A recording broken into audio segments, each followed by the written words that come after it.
চলুন বানিয়ে নিই একদম ইউনিক স্টাইলে কলা পাতায় মুরগি পাতুরি। আমি এখানে 300 গ্রাম চিকেন নিয়েছি আর চিকেনের বোনলেস পিস নিয়েছি। চিকেনটাকে ম্যারিনেট করার জন্য আমি এখানে একটা পাতিলেবুর রস দিয়ে দিলাম।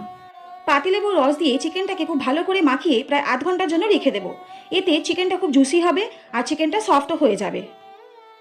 এবারে চিকেনটাকে অন্যান্য ইনগ্রেডিয়েন্টস দিয়ে খুব ভালো করে মেশাতে হবে।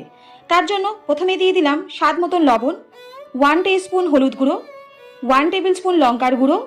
এবারে দিয়ে দিলাম আমি একটা মিডিয়াম সাইজে পেঁয়াজ কুচি, দিয়ে দিচ্ছি আদা রসুন এবং কাঁচা লঙ্কা পেস্ট, আর দিতে হবে বেটে রাখা সর্ষে পোস্ত এবং কাঁচা লঙ্কার পেস্ট। এবারে চিকেনটাকে এই সব ইনগ্রেডিয়েন্টসের সাথে খুব ভালো করে মাখিয়ে নিতে হবে, যাতে চিকেনের মধ্যে বাটা মশলা এবং গুঁড়ো মশলা খুব ভালোভাবে মিশে যায়। এবারে এর মধ্যে আমি 4 থেকে 5 টেবিল চামচ সর্ষের তেল দিয়ে দিলাম। তেলটাও অবশ্যই আপনাদের পরিমাণ মতন দিয়ে দেবেন। সর্ষে তেলটা দিয়ে চিকেনটাকে সবকিছু মশলার সাথে খুব ভালো করে একবার মিশিয়ে নিতে হবে। এবারে এই কলা পাতার মধ্যে ঠিক মাঝ বরাবর এই চিকেনের পুরটা আমি দিয়ে দিচ্ছি। ওপর থেকে একটা কাঁচা লঙ্কা দিয়ে দিলাম, সম্পূর্ণ অপশনাল এটা।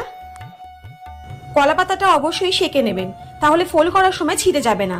চিকেনের পুরটা দিয়ে কলা পাতাটাকে আমি এখানে যেভাবে ফোল্ড করা দেখাচ্ছি চেষ্টা করবেন সেইভাবে করার, তাহলে ভাজার সময় পুরটা বেরোনোর কোনো চান্সই থাকবে না। এই সেম প্রসেসে চিকেনের পুরটা দিয়ে কলা পাতাগুলোকে মুড়ে নিতে হবে। কলা পাতা চারপাশটা খুব ভালো করে ফোল্ড হয়ে গেলে এবার একটা সুতোর সাহায্যে চারপাশটা খুব ভালো করে আমি মুড়ে দিচ্ছি। এই পর্যায়ে একটা ছোট্ট টিপস দিয়ে দিই, আপনারা যদি সুতো দিয়ে না মুড়তে চান তাহলে টুথপিক দিয়েও কলা পাতাটাকে মুড়ে নিতে পারেন।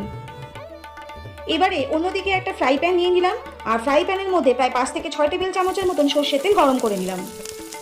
সর্ষের তেল খুব ভালো করে গরম হয়ে গেলে গ্যাসের ফ্লেম লো রেখে কলা পাতায় মোড়া চিকেনের পুরটা দিয়ে দিচ্ছি। কলা পাতার এক সাইড ভাজা হলে এবং কালারটা হালকা চেঞ্জ হলে আমি অপর সাইডটা উল্টে দিচ্ছি। এইভাবে কলা পাতার কালার সম্পূর্ণ চেঞ্জ হলেই বুঝবেন চিকেনটা খুব ভালোভাবে কুক হয়ে গেছে। ব্যাস আর কি, গরম ভাতের সাথে পরিবেশন করুন আর চেটে ফুটে খেয়ে নিন।